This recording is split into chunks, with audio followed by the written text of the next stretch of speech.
What's up, guys? It's Daniel again. Welcome to the Rich 23 Podcast. We're on the air with Dr. Mark Goulston today, who's the author of many books. He's a prolific writer, but he's also a former hostage negotiator. He's a shrink. He's a business consultant, and he has a lot of really cool, interesting gems to drop on us. We just had an amazing lunch, and he's probably taught me more in the 30 minutes driving here in the car than I've learned in about 10 years of reading books on how to talk to people. So I can't wait to let you guys dig in. We're going to cue that intro video clip that we made for you, and then we're going to go to the interview.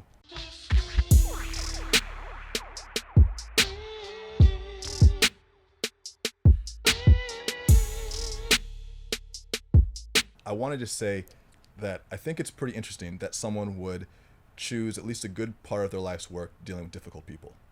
Difficult people in really serious situations like hostage negotiation and suicide watch. Difficult people in business and difficult people probably in your personal life or other people's personal lives. You've chosen the path of most resistance. Why would you do that? Well, it actually chose me. So I grew up in a family, and I was the youngest of three. And everybody had sort of strong personalities. And if you went against some of those strong personalities, especially if you're the youngest, it didn't go that smoothly. So what happened is I learned how to connect, deconstruct, defuse, work my way around that. And so I sort of did it a little bit out of how to find safety. And when I couldn't find safety, my secret hiding places, I would shinny up to the roof of our house, which wasn't the safe thing to do, but I would just sit there. That's the opposite of safety. And I would look out and say, well, at least I have the stars. And so what happened is then I went to medical school, and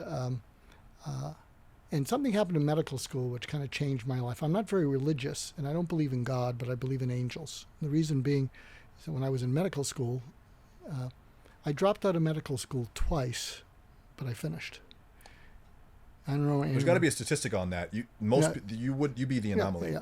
Yeah. And I didn't flunk out. I dropped out, and I think I hit as I look back, I think I hit a wall. I think I hit a depression, and so I dropped out the first time. Went and worked in blue collar jobs, and so my mind was able to work at a blue collar level. What were you doing? Well, my favorite job was this was in Boston, was going to liquor stores and bars, and I would put up the Heineken windmill, I'd put up the crepe paper, I'd climb up to the barkeep on the top, I'd see dead rat skeletons up there. I loved it. I mean, I would talk to these people. It was terrific. They gave me a van, which is very different than the intellectual stuff that was murdering my brain. Yeah. So my brain came back to about blue collar. I went back to med school. And then after 3 months, the whole thing came back again, meaning I could read stuff. I'd highlight my books. They were all yellow, but I wasn't able to retain them or recall them. And so I grew up it's not an unusual childhood where you're only worth what you achieve in the world. If you don't achieve much, you're not worth anything. That's not an unusual way to grow up in a lot of people's homes. So what happened is I hit the wall the second time, and so I was going to ask for another leave of absence. Miraculously, I wasn't failing, but I was going to ask for another leave of absence. And so I met with the dean of the school, and the dean of the school is about making sure they get funding. And every time you take a leave of absence, your seat goes empty and they lose matching funds. Scary. Yeah, so I can understand the dean of the school, wants to get rid of me, cut his losses. And so I meet with him, and I don't think I'm in the best place in my life because, again... How old were you? I must have been about 23, 24. And so, again, my mind is you're only worth what you can accomplish in the world. And let's say I came from, somewhat of a rugged, stern background, which emphasized that kind of philosophy. So imagine this if you come from that background, and you may know something like that, from your own background with your own dad and things like that. And so I meet with the dean of the school, and a couple weeks later, I get a call from the dean of students, who's an Irish Catholic named William McNary. Boston. This is in Boston. And he had a thick Irish accent, and his nickname was Mac. So I get a call from him, and he says, Mac, this is Mac. Mac, this is Mac. Better get in here. Got a letter from the dean. Better get in here. Okay, Mac. And so I go there, and I'm kind of at a low point. I don't know if you've ever been at these kind of low points, but you're just at a low point. So imagine this, that you're only worth what you can produce. And I read the letter, and the letter says, from the other dean, I met with Mr. Goulston, suggested another career. perhaps the cello. I'm hereby advising the promotions committee that he be asked to withdraw. Yeah. I said, well, what does this mean? And Mac says, you've been kicked out, Mac. And so, and I'm not religious in the sense, I don't believe in God. I wish I did because I see the comfort that people have from that. But I do believe in angels because what happened next, to me, an angel came into my life and saved it. And you may actually see something happen to my face as I relive this with you. Hope that's okay. So he says, you've been kicked out.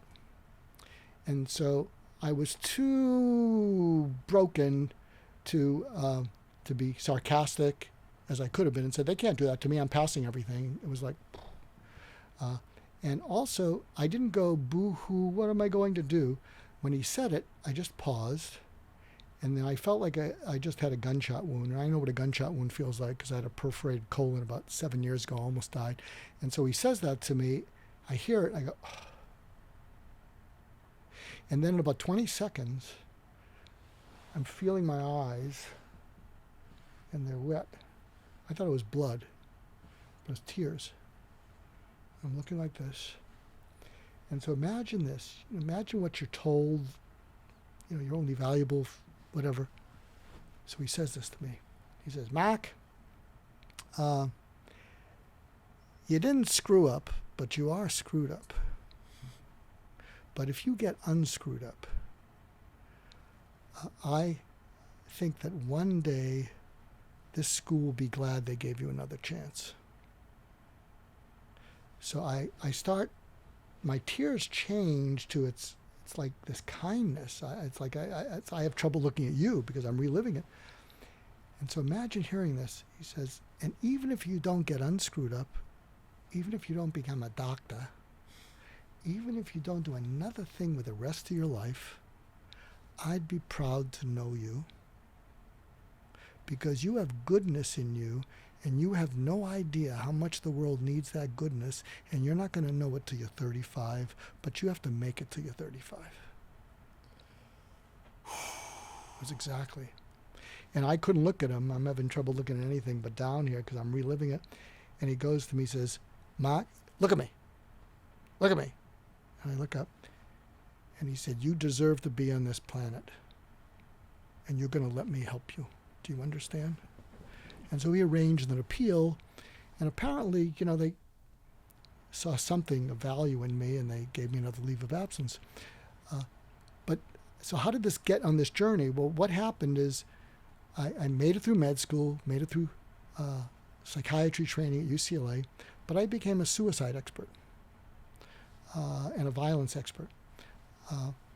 And I didn't make the connection, but what happened is Mac, as we called him, he was not only able to listen into me, he was able to lean into me and unlock my hopelessness. So I have a book called Just Listen, became the top book on listening in the world. It's in 18 languages. I speak on this thing around the world. I've spoken in India and England. But there's one incident that will give you an idea of where I'm coming from. So you can see that I have to sort of, when you feel an angel is coming to your life, you walk differently and you don't have any choice but to pay it forward. You don't have a choice. So what happened is in my practice, I don't know what this has to do with rich 20-something, except when I talk to those audiences, I say, how many of you know of someone who was suicidal, mentioned or committed suicide in your high school, college, in your community? This has a lot to do with our community because people go through things that they never voice. It's a silent struggle. It's total of it. Yeah. And so when I say that to audiences, what's interesting is if it's a business audience, like, what's he talking about this? And when I say, do you know what happens? The entire audience raises their hand that they knew someone like this. Yeah. And you're just reliving it like, wow, I can feel the audience flexes. And so what happened is one of my early mentors was one of the pioneers in the study of suicide. He studied the suicide prevention centers in Washington, Los Angeles, and he was at UCLA. And what he would do is he would go up to the inpatient units when there were still suicidal people that had to be discharged. They just weren't acutely suicidal. You couldn't keep them there forever. You had to So you had to discharge them. But in order to discharge them, someone had to be willing to see them in the community.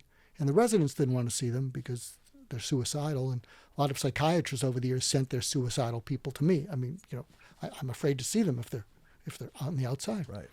And so what would happen is they were still suicidal. They'd be released, but I knew I had a window, and I knew I could be innovative because, everything that had been tried, but they're still suicidal. And so what I developed was this acute sensitivity to language and talking with people. Because if I talked clinical in an academic way, they would smile at me and their eyes would say, nice try, doc, but you missed. Yeah. And so one of the most suicidal people I'd seen, we'll call her Nancy, she'd made 4 attempts over the last probably 4 years before I was seeing her. And I didn't think I was helping her. But I was seeing her 2-3 times a week. She rarely talked. She wasn't catatonic, but she rarely talked. And I didn't think I was doing anything good, except that was the longest she'd gone. And so when she'd come in, if you're me, and this is her, she'd be like this. She wasn't catatonic, but she didn't make eye contact. So I used to, in those days, moonlight at a state hospital. There's something called Norwalk Metropolitan State Hospital. And I'd go there on the weekends. You pick up some extra money. You cover for all the psychiatrists. And so I'd been up 36 hours. And when you're up 36 hours, and I'm sure everybody in this room has been through that, when you're up 36 hours or longer, your physiology does tricks with you, especially some of your sphincters all over your body. But I won't have to go there because you already know what I'm talking about. And your teeth are loose and all this sort of stuff. But your mind also, you think things that are different. So I'm there and she's like this. And suddenly all the color in the room turns to black and white. And I think, whoa. Now I'm young and I'm saying, this is kind of interesting, except I could be having a stroke or a seizure. That was the downside. And I'm looking at, whoa, it's black and white. And then I focused more. I said, let me see what this is at. I think he's referring to magic mushrooms, friends. Well, I told the story to the minister at St. John the Divine in Manhattan. He said, you went into the dark night of the soul. Yeah. So what happened is I'm looking and it gets cold and chilling. And I do a neurologic exam on myself because I'm a doctor. I'm going like this. I'm going like this. You're examining yourself to make sure that you're... Like, and she's like this. And I'm saying, well, I'm all here. No stroke, no seizure. And then I thought, I think I am looking at the world through her eyes and feeling what she feels. Wow. And so I leaned into it. That's fucking scary. And this will give you the chills. And I lean into it, and I'll bet you can resonate with me. And I just felt this coldness, darkness. And where I looked, it was the dark night of the soul. And because I was sleep deprived, this is what I said, because normally I would have kept it to myself. And you're me, and she's like this. And I said, Nancy, I didn't know it was so bad, and I can't help you kill yourself. But if you do, I will still think well of you. I'll miss you. And maybe I'll understand why you had to get out of this pain. And then I thought to myself, did I think that or did I say that? And I thought, I've had that experience. I just gave her permission. And I remember saying, don't write that in the record. Strike this. And I thought, I'm screwed. And so that's the first time she looks at me. And she looks at me like I'm looking in your eyes, and I'm holding on to your eyes right now. I can hold on to your eyes and I can take them wherever they are, and that's what she did. You got back to me though. And I said, what are you thinking? She looked right through me. And by the way, when she did that, I realized I had it right. She said, if you can really understand why I might need to kill myself to get out of this pain, maybe I won't have to. And then she smiled and she gave up her suicidality, and she became a PhD and has some kids. But I you just toss that out there. but what happened is I learned to listen to people from their inside out. Wow. And I have a personal mission for the world, It's called Healing the World One Conversation at a Time. Wow. And in Just Listen, part of what I talk about is how you can talk over people, at people, to people, and with people.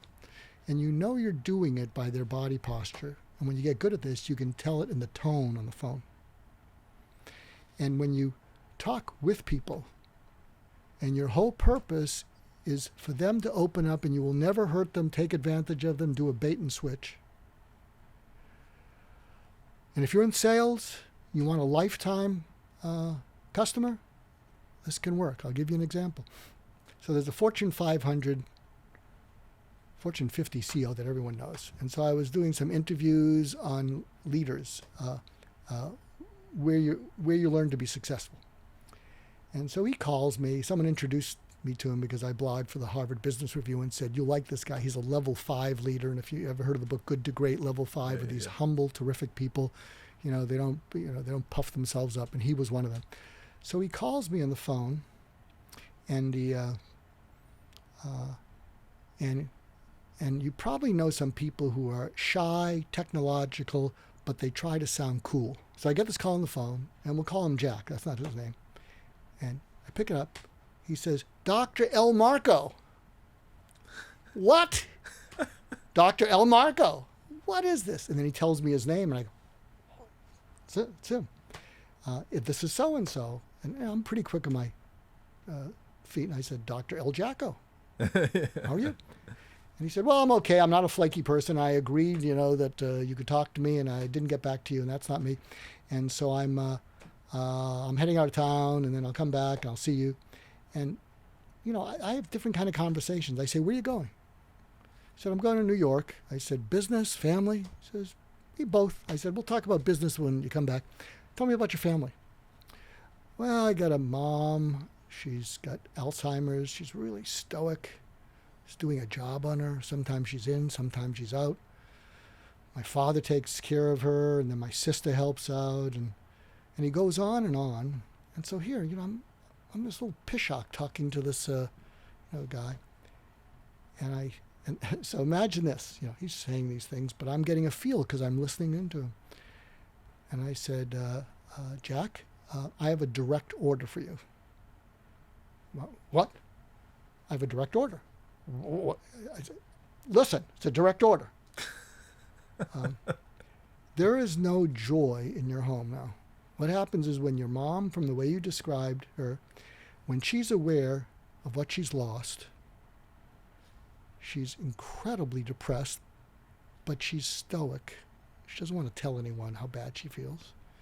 And then when she's out of it, it's hell for your father and your sister. So here's what I'm asking you to do. And it's in my book, Just Listen, and it's something that I call the magical paradox. And you'll see why it works. If she's lighter, what I want you to say to her is, "Mom, I'll bet you sometimes wish it were all over. Isn't that true?" Now, you haven't said the D word, but because she wants someone to know that she wants to die, but she doesn't want to upset your father, your sister, or you.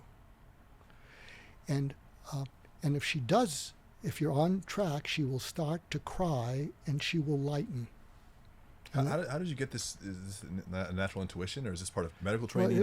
It's because of going inside out, and I'm actually going to do a lot of that on you, a little of that on you. And people, you'll like it. Trust me, it's good radio. And so I said, you're going to say that to her, and she may cry, you may cry, and she will lighten. She won't lose the Alzheimer's, but she'll lighten. And then what you should say is, "And I'll bet you sometimes feel that you can't keep doing this much longer. Is that true?" And the phone is totally dead, and I thought, well, he blew me off. I was giving him an order. I said, "Are you there? Are you there?" He said, and I pulled over to the side of the road, and I wrote everything down. He said, so, a month later, I see him. I'm in his office, and, I get a little bit of the ADD type of thing, and we have this, and he's shy, and we have a good conversation, and we're talking about other stuff. And so there's a shy guy. And so he says, by the way, I don't know if you remember the car conversation we had. I went, oh, yeah, I'm Did sorry. I overstep my boundaries there? No, I'm sorry. I said, oh, yeah, the thing about your mom. And then in the same way as I looked at Nancy, he looked at me and he said, I did exactly what you told me to do. And she did exactly what you said she would do. Thank you. And he took my hand in two hands and he walked me out to my car to get more time. Wow. So as you can imagine, I think we're lifelong friends. Yeah. But the point is you can do this if you're in sales. Now, granted, when you're new in sales, you got to dot the I's, you got to cross the T's, you got to push for numbers. Often you have someone in your back who's not, did you close anything and such and such. And so you may learn this thing over time, but I am telling you, if you can learn how to do this early on, I'm not a persuasive person. I don't think I've done any persuading in this interview, but I'm highly influential. And people lean into being influenced. They lean away from being persuaded. I had a similar experience. You probably don't know who he is because I just found out about him. This is maybe a year, maybe 6 months ago. He's this Nordic guy. His name is Wim Hof, and his whole thing in life is his name is the Iceman, and he does all these amazing feats of physical endurance. So he's had a couple of different world records for being submerged in sub-zero temperatures, and he'll do different experiments on his body where they'll inject poison into his bloodstream and he can physically control his adrenaline response to nullify the poison, things of this nature. But he had a simple exercise, similar to some of the simple questions that you ask or some of the simple directions that you give to your patients, your clients, your students. But he has a simple exercise where it's a breathing exercise, and the whole idea is you're basically hyperventilating yourself, and when you hyperventilate your own lungs enough, when you then hold your breath, you can retain more oxygen. You become hyperoxygenated, and the immediate effect, even if you've never trained this skill before, is that you can hold your breath for 2 to 3 times longer. I did this one time. This is 6 months ago. I tried without any type of technique first. Could hold my breath for 45 seconds before I was gasping for air. Tried the technique one time. The first time I tried it, I held my breath for 2 minutes and 20 seconds, which I'd never done before. I'd never met this guy, never known him from Jack. He showed me one simple thing, and it worked so well that I immediately bought his course and whatnot without him persuading me. And he became so influential that I was drawn to the things he said because what he showed me, even in simple exercises, worked so well. And I think that this is what you told the CEO, what you told Nancy, they weren't revolutionary things. They were just the elephants in the room. They were just the truth, but they were seen through the eyes of the person who was being the most affected. And we don't often take the opportunity, we don't take the time to look at things from the inside out of the person who we're actually trying to impact. We look at things at best, usually, with empathy or from our perspective. And we try to do this thing where we morph our perspective into theirs. It's like trying to project what they might be thinking, but still from our perspective, and it doesn't work. And we wonder why we have all these gaps in communication. We wonder why. I mean, this happens in romantic relationships a lot, because like we say we're understanding, but really we have a point and an agenda we're trying to get across. It's sales, but without the understanding, without the compassion. So I can see how this would be so relevant. Have you found that it works just as well? The idea of seeing things from the inside out of others. Have you found it works just as well for business context as it does for personal, therapeutic, medical, interventional? Yeah, absolutely. So I'll give you a tip that you can use. But I want to try something on you. Yeah. So we have time? Yeah, let's do it. Okay. I'm scared. Which you want to go first, the business thing, or should we do the thing? Let's do the personal thing first, or the other thing. Okay, so I mean, do you ever share your background or anything? Yeah, Does anyone know about that? And your upbringing and the parents? There's pieces. We haven't done a whole segment on it, but there's pieces I sprinkle. But I'm happy to share anything. Okay, well, we'll test the water. Okay, we'll test the waters. Okay, so something that you shared with me is that your parents got married after 19 years, right? And you didn't have much of a relationship with your father, right? Up until that point. So here's what I'd like you to try, and you're going to report back to me. Okay. You're going to report back to me. Oof. I want you to contact your father.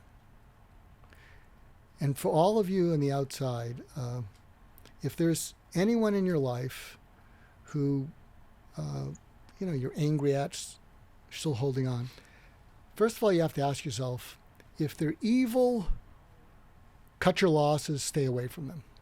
But if they're not evil, they're just flawed. People who are flawed, you got to cut them slack.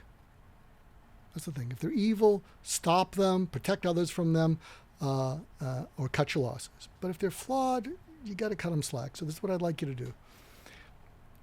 I'd like you to reach out to your father and say, when would you have a few minutes, because I owe you an apology. And he's going to say, what? And I wouldn't do it just then.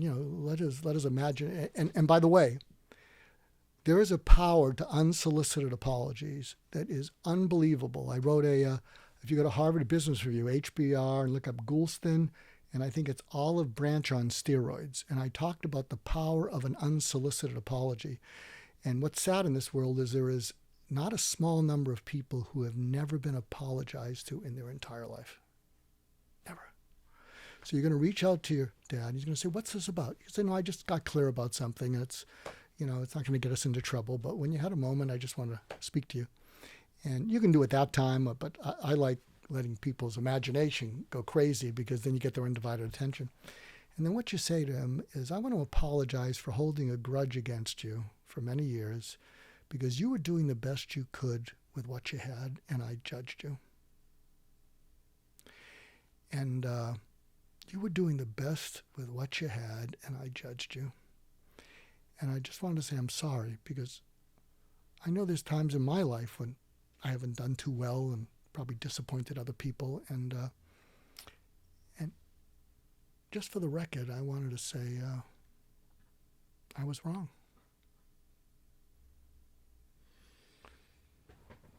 It will free you. I'll tell you, I was on a plane with a big muckamuck, and I didn't know he was a muckamuck, but he was a muckamuck who had a pretty good reputation. So you don't want to get on a plane next to me.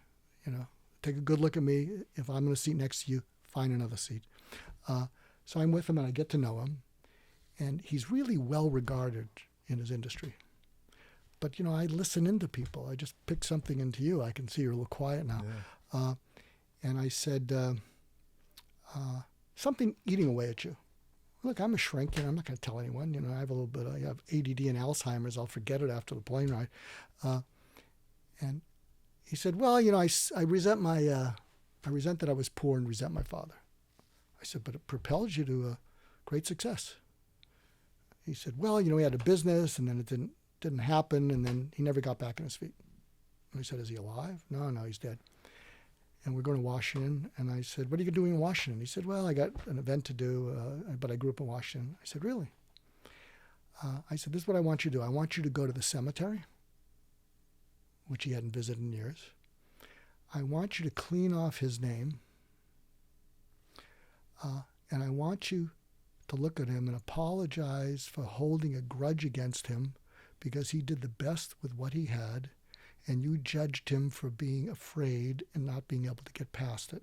And you've had fear because, from what you told me in your career, you've had a few of those hiccups. And I want you to go and do that, and I want you to then kiss his name on the gravestone. See, you don't want to sit next to me, I'm telling you. And so, trip's over. He has a funny spelling on his name. So I reach out to him the next week, and I thought it was like the guy in the car. I must have offended him. And then I got the right spelling right. When I sent it to him, I said, I got your spelling wrong. How'd the trip go? Oh, by the way, did you do the little exercise? This is a very busy guy. And he said, did exactly what you said, changed everything. Too much to talk about. When can we meet? I want to make a phone call right now on the air. And we'll see if we can get, there's a phone call I need to make based on what you just said. So I haven't talked about this on the air yet, or on the blog or anything. But my grandmother died last week. Joe, the one that we were talking to in the car, 65 years old. And it's a really big deal for my family because she's kind of the matriarch, or she was. And I'm just, it's I didn't plan on talking about it publicly yet this soon, but I guess now I am. And there's been a lot of family fallout because of this, because of just various things that weren't said. She was sick, but not terminally sick. She just had like a bunch of different things going on with her, like you sometimes do when you get older, but nothing that was going to kill her. But she'd been sick for a while, and she was in a wheelchair, and so there was a lot of resentment that had built up. I think in part because people don't like caring for others when it involves a lot of effort and time, and eventually the family over the past decade had just gotten, I think, tired of looking out for her.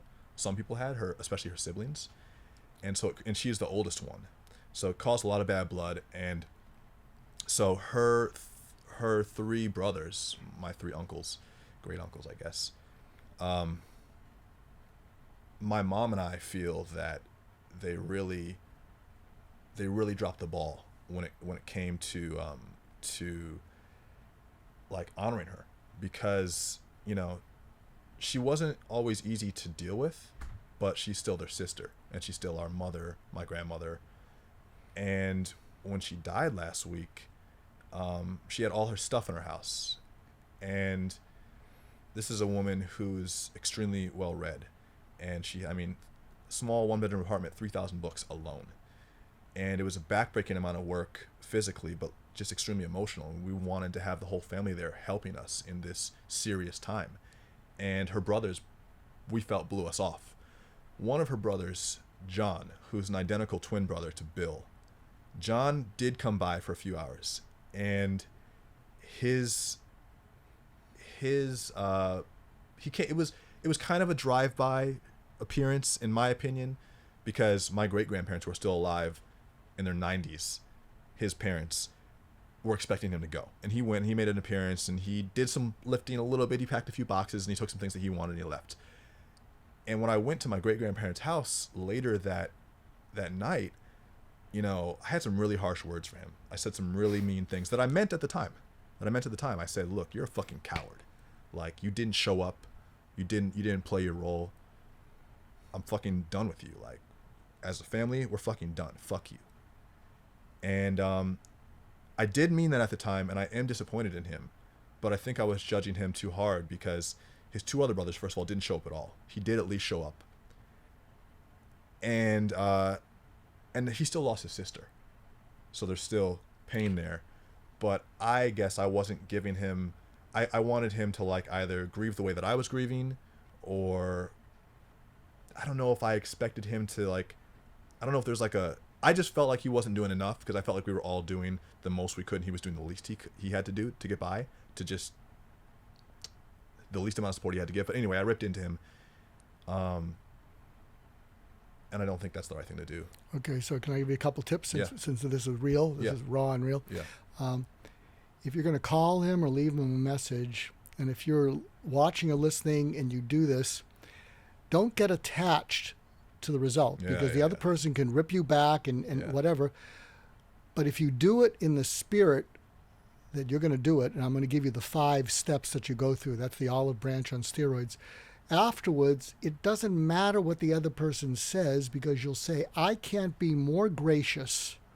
I can't be more decent. I can't be more classy than what I just was. It's gravy if they respond. If they don't, you get to walk away being classy. And I don't mean that in the arrogant way. So if you look up Harvard Business Review, olive branch on steroids, my name. So the 5 steps of an unsolicited apology. And so maybe you'll just do the first part of it if you don't get them. But the first thing is you reach out to someone and you leave them a message and say, hi, this is so-and-so. When you have a few minutes, there's something I need to apologize to you. And if you're willing, I'd like to do that. So you reach out to them. That's the first step.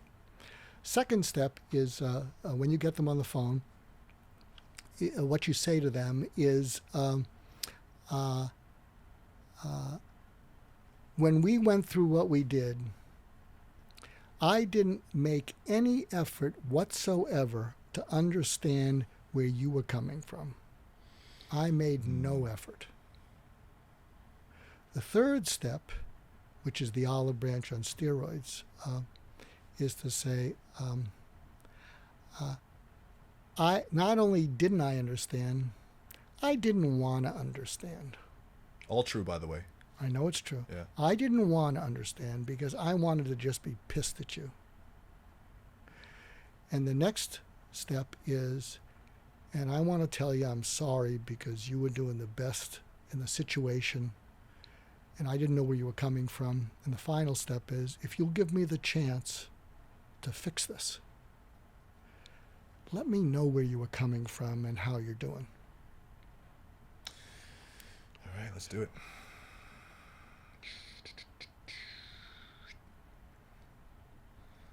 Okay, so let me write down these 5 steps so I can...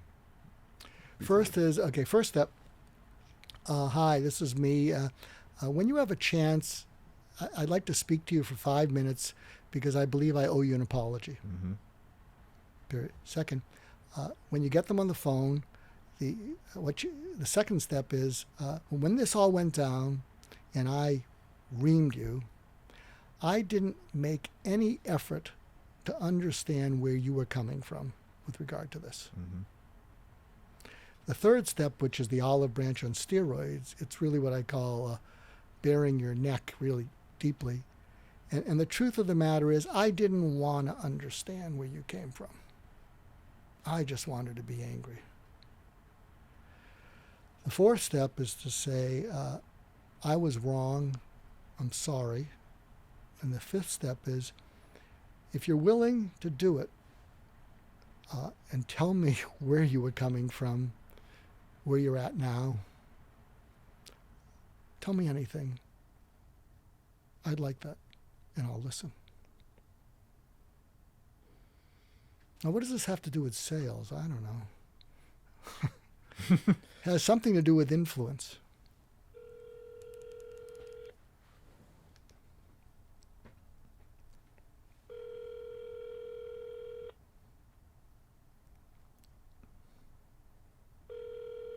Answer.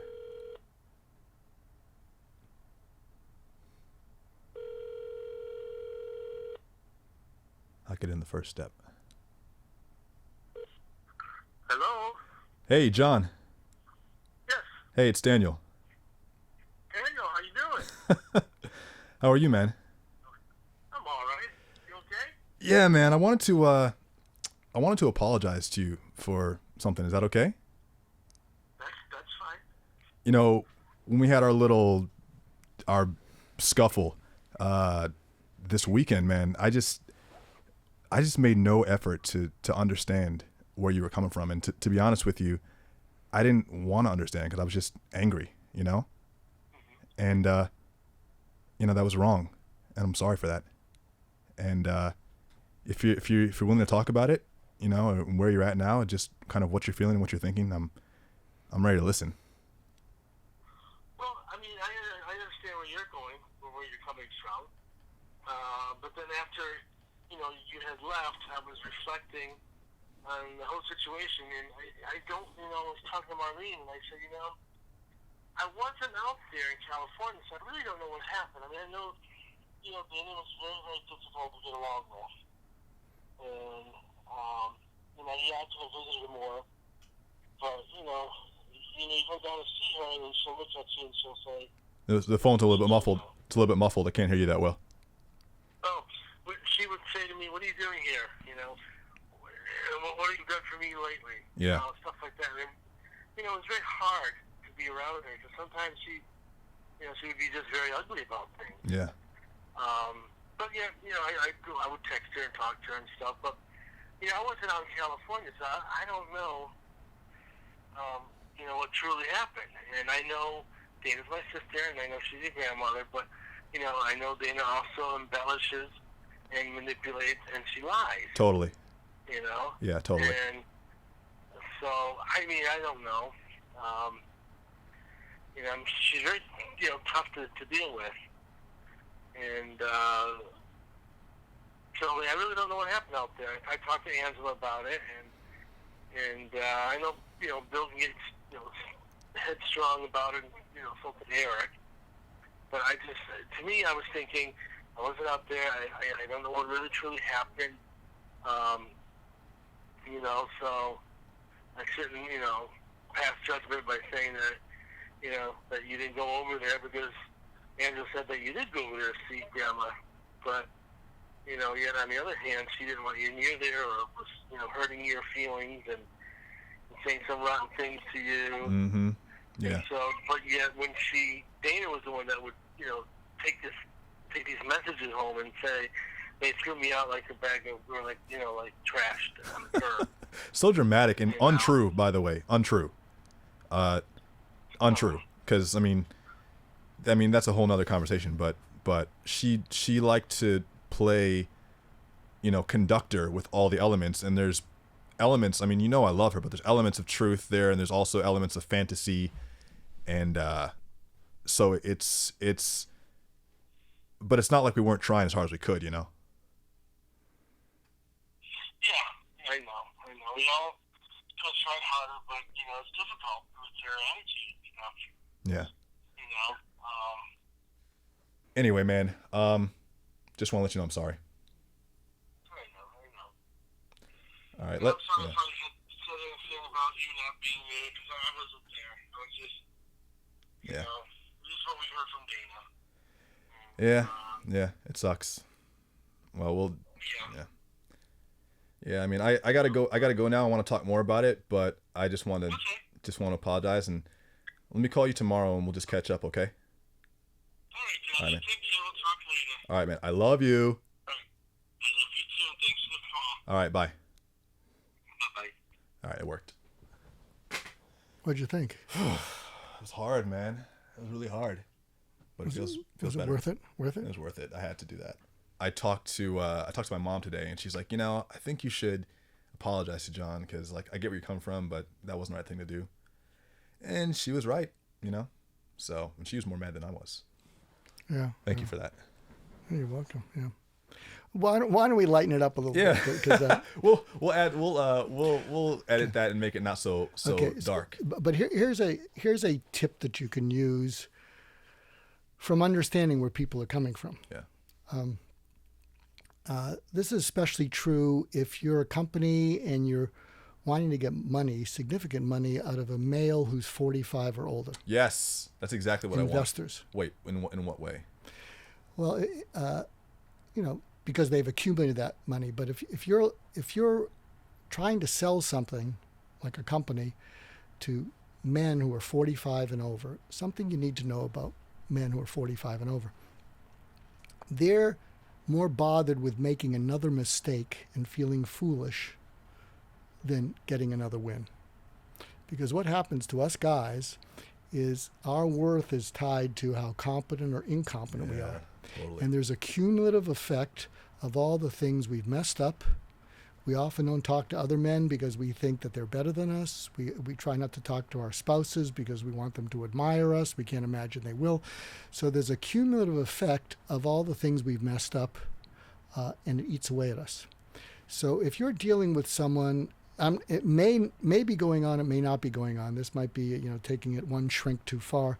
But if you're with someone and you're trying to pitch them, and you know and they know that they need what you have, and you've answered all their questions, and you've asked for any of their objections, you've answered all of those, and you know that they need it, but they're just not going. Here's something you can try. Take this with a grain of salt. What you might say to that person is, can I ask you a hypothetical question? And hopefully they'll say yes. And you got to get off your sales transactional thing, and you say to them, you've been burned before, haven't you? And they're going to go, what? Yeah, you've believed in something, trusted something, thought something would work out, and it didn't. I've been there too. You don't want to shame them, say, I get everything right and you're the idiot. No, I've been there too. And I'm guessing that there were some hits you took where when you finally made it through it, you said, I can't go through that again. I cannot go through that again. And is it possible that everything makes sense, but there's something about this that is reminiscent of a previous product, service, company that is triggering a flashback of, I don't know. And it may have nothing to do with what we're discussing, but maybe what it's unearthing is this is getting close to making a decision that I could regret. And is it possible that you're like all of us, again, you don't want to shame them, say, is it possible that your hesitation is that you don't want to go through something that was pretty traumatic to you? Now, it may not always play, but if it does play, it's kind of like what I did with that CEO but his mother, with Nancy. I think the 5-step apology, you track completely with the hesitation.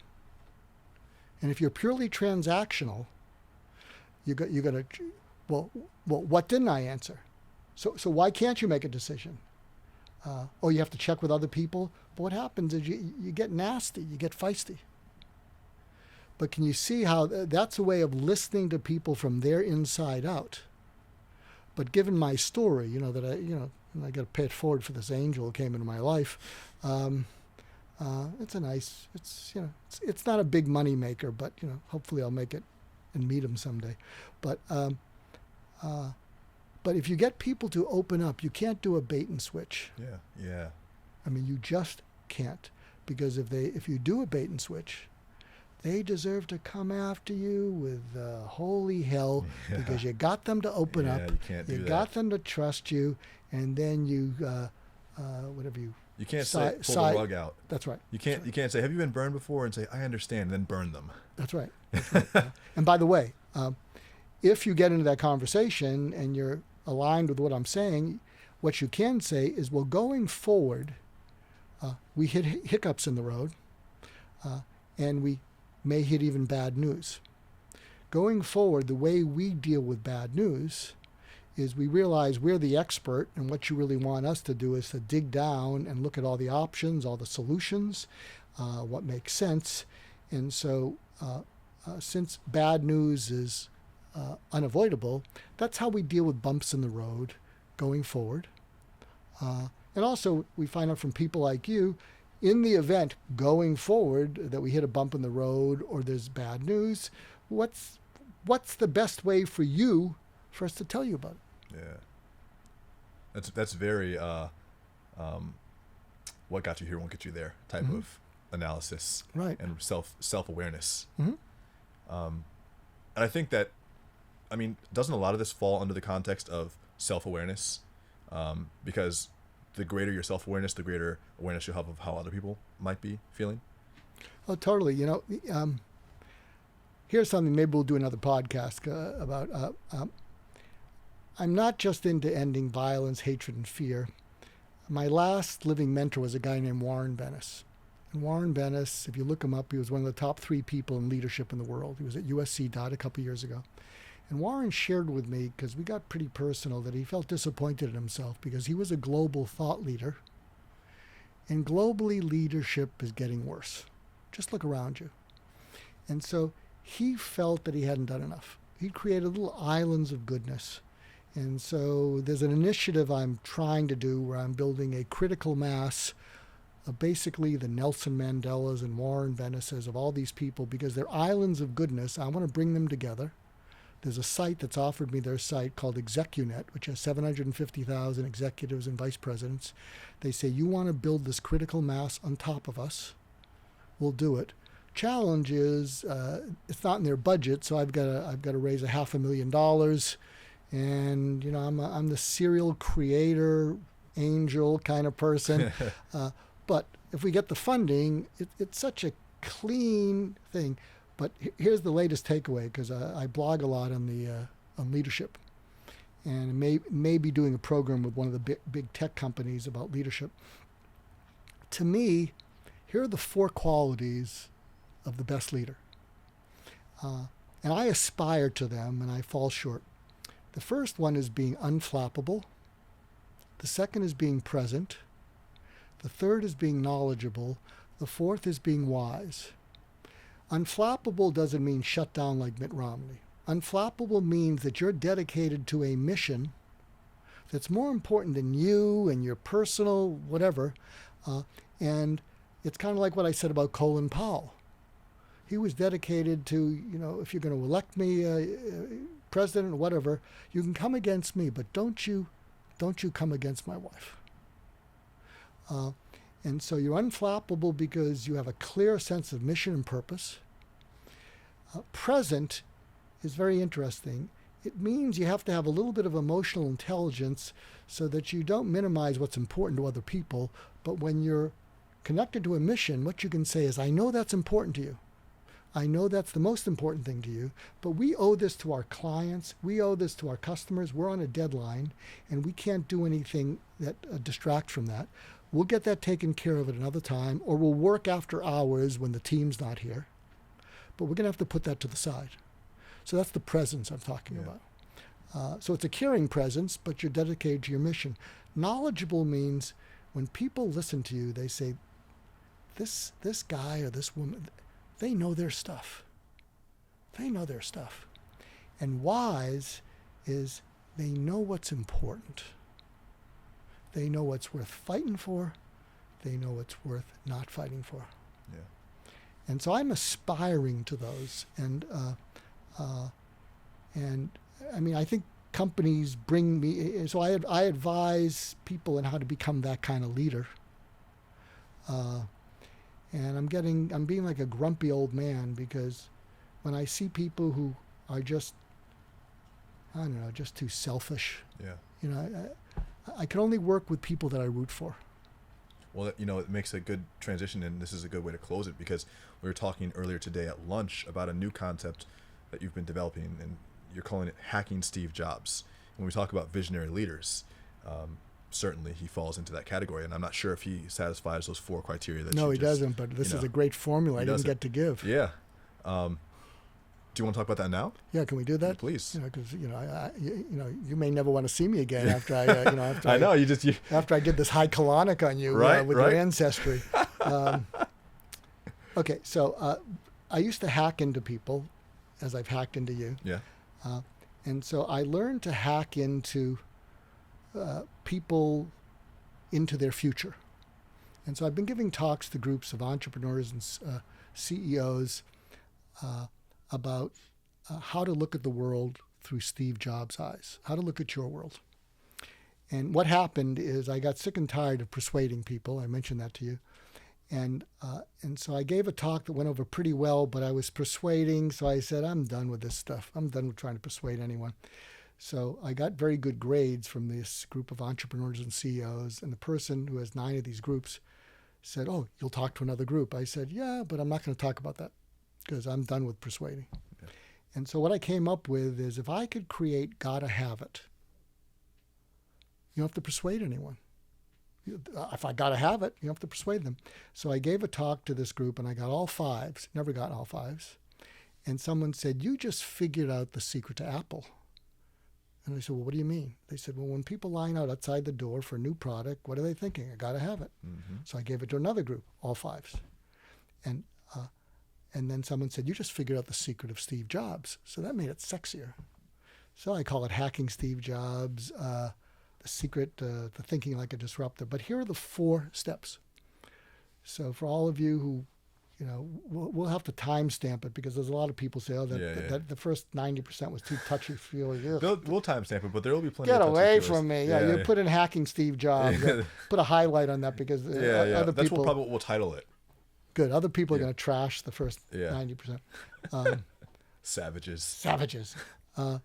Okay, so here's the key, and here are the 4 elements, and see if you can recognize them, and I'll tell you what they are. So when I do this presentation, I show a video of Steve Jobs when he's talking in the Lost interview about visiting Xerox PARC. Yeah, I've seen that one. And so in this 1 minute, this is what he says, and I'll tell you what the secret is. And you've got to recreate this. Because when he went to Xerox PARC, he looked at what he saw the same way as Apple customers look at Apple products. So he said something basically like this. We went there and I was blinded by the first thing I saw. I didn't even see the other 2 things. They showed me these other 2 things. I didn't even see those. What I saw was the graphical user interface. That's the first step. It was the best thing I'd ever seen in my life. That's the second step. It was flawed and it was quirky, but it worked and it worked very well. That's the third step. And then the last thing he says is, and within 10 minutes of seeing that, and let me see if I can get this, and within 10 minutes of seeing that, I knew that all computers would work that way someday. And I get into, tone, and I say his voice goes down to someday because he's reliving the moment when he went from hustler to visionary.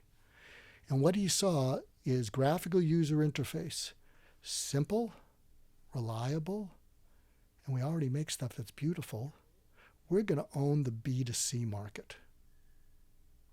And that's what he did. So what are the 4 steps? The 4 steps are, whoa. I didn't even see the other things. I was blinded by the first thing. Whoa means I can't believe what I just saw, heard, or read. For all you marketers out there, any customers or clients, they have to have that reaction because they all got ADD, they've got all this stuff. You got to break into their mind. So whatever they see, whatever they hear, whatever they read has to cause them to go, I can't believe what I just saw, heard, or read. Yeah. Second, wow. Wow was the best thing I'd ever seen in my life. That's astonishing. That's amazing. That's unbelievable. So you've got to create whoa, wow in this, nanosecond attention span, time we're in. Then, this is too good not to use. I don't know how I'm going to use it, but this is too good not to use. And it was flawed, but it worked, and it worked very well. Then, yes, when everything comes together, yes. And within 10 minutes, I knew that all computers would work this way someday. So I actually have a site called the Goulston Group. If you go there, our tagline is creating gotta have it. And so when I give these talks, go to your marketing people, say, what is the stuff that our customers, clients, what are people reading? And do they go, whoa, wow? And if they don't, fix it. Yeah. And companies bring us in because, we discovered it. I mean, and we can draw that out of people. And so I'm going to end with this. I'm going to reverse it.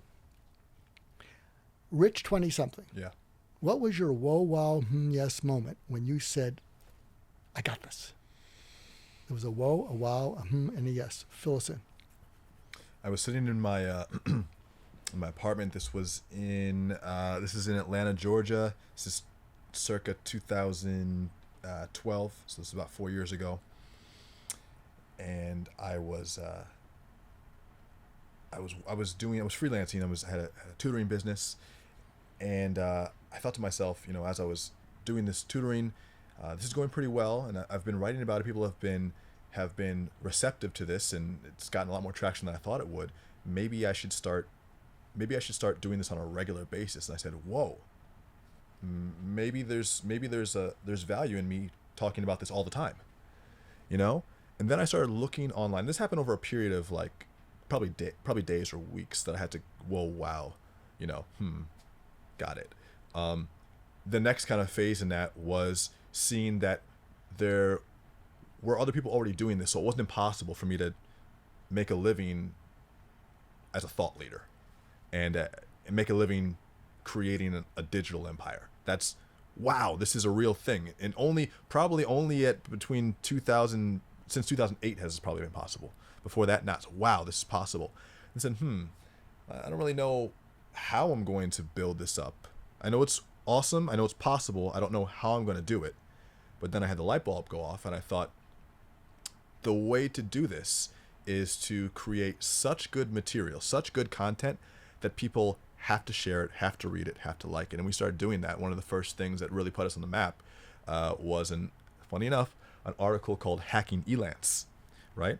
True story, where I took this all-inclusive guide that I'd used to conquer these different freelancing sites that was supposed to be just an internal guide for my team members that were working with me, but it had all my best strategies for getting and attracting clients. And I went to my friends and I said, should I release this to the public? Should people have this? And my friends said, no, if you release that, everyone will copy you and you'll lose your proprietary strategies. I said, that's what I need to hear. I'm releasing it. So I released it, and it blew up, and it got an Entrepreneur and Time Magazine and Fortune and Forbes, and brought me my first, consistent eyeballs, and that's when the company took off. Whoa, wow, Yes. yeah, love it. That was amazing. That was the best. That was hands down the best podcast we've ever done. I'm going to show your books right now, and we're going to send them out.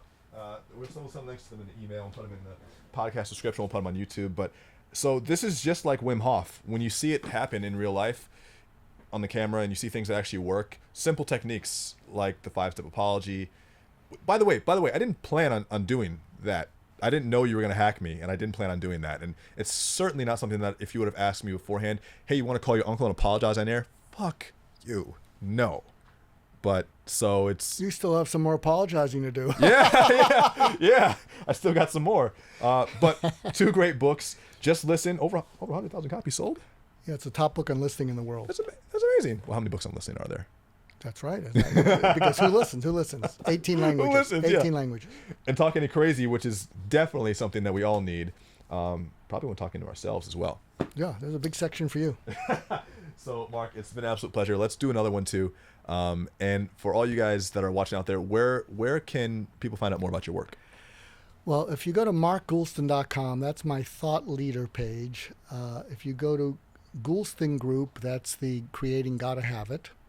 I co-founded a site called Heartfelt Leadership.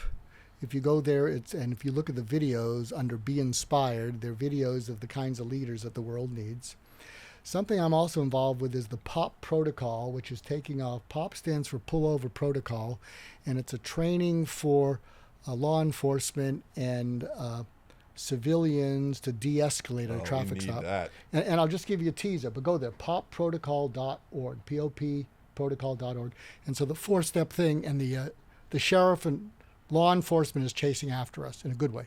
And African-American founders love them. But the 4 steps to the POP protocol stand for the acronym SAFE. You need to have a simple title. Always catchy acronyms. So SAFE stands for, and I'll figure this, inner city, blacks. We're not talking in the suburbs, but we're talking about where people get themselves killed. So cop pulls you over. It's dark. They're looking in your car. So you put on your dome light. And S is show your hands palms up. Mm-hmm. And you can put them on the steering wheel. You can put them outside because even though there is racial bias, they're trained to react to different movements. As long as it's dark and they don't know what's going on, they're getting anxious, the cops. So show your hands. A is ask for permission. Officer, my license and registration is in my glove compartment, and I have a registered handgun there. Here are my hands. I'm not moving them. What should I do? And then F is follow instructions. And then E is exchange respect. Yes, sir. Yes, officer. You don't want to mouth off and say, "Don't you have better things to do?" No. And we had this rapper, Master P, did a great. He did a great PSA, and it is so heartfelt. I love Master P. And basically, he's a wonderful man. If you look up Master P Pop Protocol, you'll see it on YouTube. And he basically said, "Look, it was so heartfelt." He said, "Look, take care of the racial thing the next day. Get the badge number, but get home safe. Just do this." Get home safe. Don't get yourself killed. And it is so filled with love and pain. So hope you'll check that out and check out popprotocol.org. If you have some connections into law enforcement near you, any introductions would be great. And come find me. And thanks for listening. Appreciate you, brother.